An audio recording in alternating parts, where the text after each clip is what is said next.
So, if a colleague came up to you in the corridor and said, "Oh, I really need to do something about this inclusion. I've got a student in my classroom with a specific learning difficulty," what kind of things would you say to them?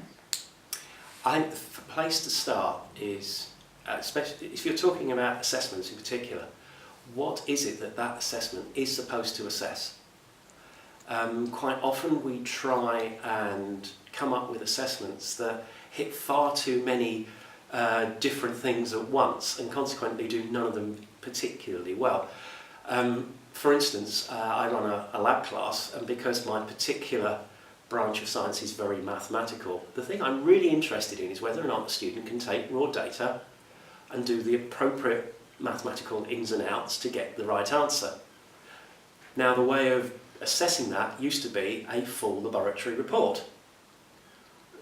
That means that only a fraction of the 100%, if you like, is actually going on what I want that assessment to assess. The rest is on whether or not you can write a decent introduction and all of that. So in fact, I've cut that assessment down and made it very explicit to the students that this is what this assessment is about. And that has meant that up front several students have said to me, "Oh, I'm not very good at this," to which I've said, "Okay, well, these resources are available to you. You can go to some up in the library.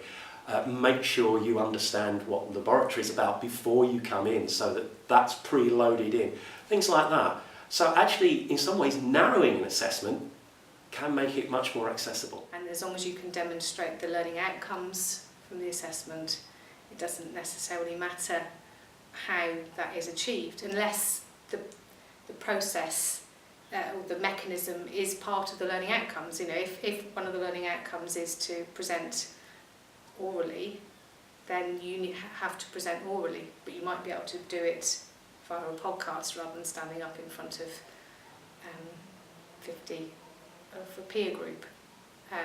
So there are options, but if the learning assessment isn't about presenting in a certain way or writing in a certain way, if it's about the subject content and the interpretation of that, then there are different ways of doing that. So